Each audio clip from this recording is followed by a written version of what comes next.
নমস্কার বন্ধুরা, কেমন আছো সবাই? আজ চলে এলাম নতুন আরও একটি ভিডিওর সঙ্গে। সকাল সকাল এরকম ফুরফুরে একটা হাওয়া, সঙ্গে আশেপাশে দেখছো সবুজে সবুজ ঘেরা, তার সঙ্গে পাখির কিচিরমিচির আওয়াজ। আর এই শুনে আজকের দিনটি আমি শুরু করলাম। এইদিকে দেখো শ্রেয়ান বাবুকে, সকাল সকাল একটা নোনতা বিস্কুট পেয়ে তার যেন খিদেই মিটছে না। আসলে দুধ খায় তো, দুধের মুখে নোনতা জিনিস খেতে বড্ড ভালোবাসে বাচ্চা ছেলেরা। আর ফগলুদাতে বিস্কুট খাওয়া দেখতে আমার কিন্তু বেশ ভালোই লাগছিল।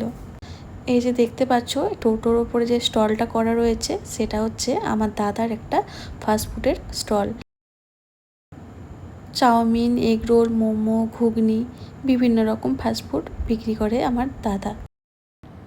তোমরা তো সকলেই জানো আমি এসেছি আমার দিদির বাড়িতে, দিদির ছেলের বিয়ে উপলক্ষে। দিদির বাড়ি থেকে পিসির বাড়িটা খুবই কাছাকাছি, আর সেই জন্যে কিন্তু আমরা এখন আছি পিসির বাড়িতে। আর দেখো পিসিদের গাছে এত কাঁঠাল হয়েছে কি বলবো। দাদা যেটা বলল, এই গাছে নাকি এখন 85টা কাঁঠাল রয়েছে। তবে হ্যাঁ, অন্য বছর কিন্তু এর থেকেও বেশি কাঁঠাল হয়, তবে এবছর একটু কমই হয়েছে। কিন্তু বিশ্বাস করো, আমি কিন্তু এই প্রথমবার একটা গাছে এতগুলো কাঁঠাল দেখছি। এর আগে কিন্তু আমি এত কাঁঠাল একটা গাছে দেখিনি। তো যাই হোক, বেশ দুদিন থেকে ভালোই গরম পড়েছে। তবে যখন বাড়ি থেকে এখানে এসেছিলাম তখন ভাবিনি যে এতটা গরম লাগবে। এখানে আসার পরে কিন্তু মারাত্মক গরম লাগছে আমাদেরকে। আর মনেই হচ্ছে না যে আমরা এখন আছি বিয়ে বাড়িতে, কারণ না কোনো ড্রেস চেঞ্জ করেছি আর না কোনো নিজের শরীরের যত্ন নিয়েছি। তো যেমন খুশি তেমনভাবেই ফ্যানের নিচেই বসেছিলাম। হঠাৎ করে দিদিরা বললো সকাল সকাল চল বিয়ে বাড়িতে গিয়ে জলখাবারটা খেয়ে আসি।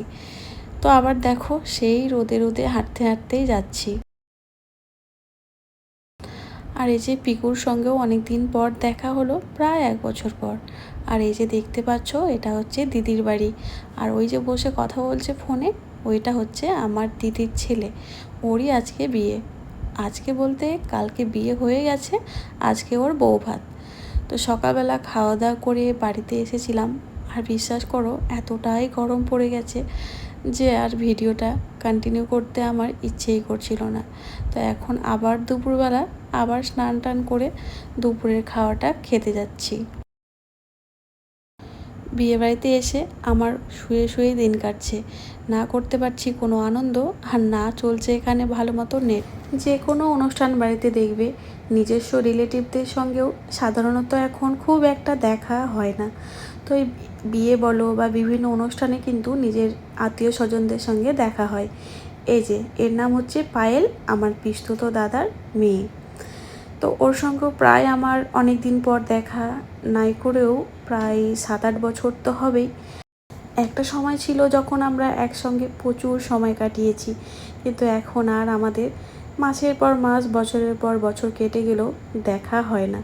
তো যাই হোক, আজকে ওর ছেলের পরীক্ষা চলছিল, বিয়েতে আসার কথা ছিল না, কিন্তু আমরা এসেছি শুনে ও কিন্তু বিয়েতে চলে এসেছে ছেলেকে না নিয়েই। তবে হ্যাঁ, বিকেলবেলা ওর ছেলেকে নিয়ে ওর বর আসবে।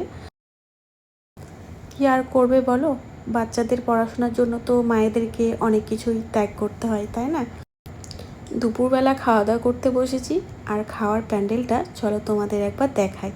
সব দিক ঘেরা হলেও এক সাইডটা এইরকম ফাঁকা রেখেছে, আর ওইখান দিয়ে কিন্তু ফুরফুরে একটা হাওয়া আসছে। তবে হাওয়াটা কিন্তু একদমই ঠান্ডা হাওয়া নয়, যেমন লু চলে রাজস্থানে সেই রকম হাওয়া, মানে এতটা পরিমাণেরই গরম। আর ওই যে দূরে দেখা যাচ্ছে এনটিপিসি। দিদি আমাকে হঠাৎ করে এসে বলল, আজকে তোকে একটা দায়িত্ব নিতে হবে। আমি তো ভয় পেয়ে গিয়েছিলাম, কী এমন দায়িত্ব? তারপরে বলল, তোকে আমার বৌমাকে সাজিয়ে দিতে হবে। আমি তো ভালো সাজাতেই পারি না, তার উপরে মেকআপের জিনিসপত্র আমার কাছে কিছুই নেই। বললো কোনো ব্যাপার না, যা আছে তাই দিয়েই কোনো রকমে সাজিয়ে দিবি। আমার কাছে যতটুকু যা জিনিস আছে তা দিয়ে ভালোই সাজানো হবে একটা বউকে। তবে আমি সেগুলো তো আর বিয়ে বাড়িতে নিয়ে আসিনি, কারণ প্রচণ্ড গরম। আমি নিজেই ভেবেছিলাম একেবারে নর্মাল সাজবো, সেই কারণে আমি কিছু আনিনি। তবে দিদি বলল, নতুন বউকে যেগুলো দেওয়া হয়েছে সেগুলো দিয়েই তুই সাজিয়ে দে। আর দেখো, সবার পক্ষে তো সম্ভব নয় মেকআপ আর্টিস্ট বুক করার, কারণ এখন মেকআপ আর্টিস্টের যা ডিমান্ড, সেই টাকা জমিয়ে আমার মনে হয় ছোটোখাটো একটা সোনার জিনিস বানানোই যাবে। একটা নিম্ন মধ্যবিত্ত পরিবারের দ্বারা একটা মেকআপ আর্টিস্ট বুক করা একদমই সম্ভব না এখনকার যুগে দাঁড়িয়ে। আর সেজন্যেই আমি আমার দিদির কথা চিন্তা করে দিদির কথা একদম ফেলতে পারিনি। তবে আমি যথেষ্ট চেষ্টা করেছি আমার বেস্টটুকু দেওয়ার। তবে তোমরা জানিও নতুন বউকে কেমন লাগছে। যদিও খুব বেশি মেকআপ দিয়ে ওকে সাজানো হয়নি, কারণ ওই সব জিনিসপত্র ওর কাছেও ছিল না আর আমিও বাড়ি থেকে নিয়ে যাইনি। নতুন বউকে সাজাতে বসেছিলাম ওই সন্ধ্যে 6টার দিকে, আর সাজানো কমপ্লিট হয়েছে 8:30টার দিকে। তারপরে আমি নিজেও বাড়িতে গিয়ে একটু সুন্দর করে সেজে চলে এলাম। ডান্স করবে বলে, কিন্তু ডান্সের পার্টনার পাচ্ছে না। এ বলছে আয়, ও বলছে আয়, এ বলছে আয়, ডান্সের পার্টনার হচ্ছে না। ভালো গান দে, আর নাহলে মাইকিং করে দে। যারা যারা ডান্স করতে চাও রাস্তায় চলে আসো, মাইকিং করে দিতে বল না। ডান্সটা হচ্ছে এমন একটা জিনিস যেটা একা করতে একদমই ভালো লাগে না। সঙ্গে যদি 4-5 জনকে পার্টনার পাওয়া যায় তাহলে দেখবে ডান্স করার এনার্জিটাও বেড়ে যায়, সঙ্গে দাঁড়িয়ে দেখতেও বেশ ভালো লাগে। তো সেই জন্যেই বৌদিরা ডাকাডাকি করছিল যে চলো সবাই মিলে ডান্স করব। যদিও আমি একদমই ডান্স করিনি, তবে এই যে দেখছো দিদি, ও আমাকে একটু বকছিল, বলছিল দাঁড়িয়ে দাঁড়িয়ে ভিডিও করছিস, একটু তো ডান্স করতেই পারিস। কিন্তু বিশ্বাস করো এই গরমে আমার ডান্স করার ইচ্ছে একদমই নেই, কারণ এমনিতে আমি প্রচণ্ড ঘেমে যাই, তারপরে ডান্স করতে গেলে তো আমাকে আর দেখতে হবে না। তো আমি আবার বললাম তোমরা ডান্স করো, আমি তোমাদের ভিডিও করে দিই, কারণ সবাই যদি ডান্স করে তাহলে ভিডিওটা কে করবে। আর দেখবে এইসব জিনিসগুলো যদি ক্যামেরা বন্দি করে রাখা হয় তাহলে পরে নিজে নিজে দেখতে বেশ ভালো লাগে, তাই না? আমি তো এখন ভাবি আমি অনেকটাই দেরি করে ফেলেছি এই ব্লগ চ্যানেলটা ক্রিয়েট করতে।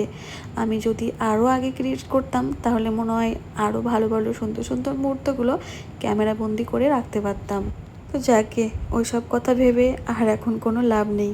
তো রাতের খাবারটা খেতে বসে পড়লাম, অনেকটা রাতও হয়ে গেছে। তো চলো আজকের ভিডিওটি তাহলে এই পর্যন্তই রাখি। দেখা হবে নেক্সট আরও একটি ভিডিওতে। সবাই খুব ভালো থেকো, টাটা অ্যান্ড গুড নাইট।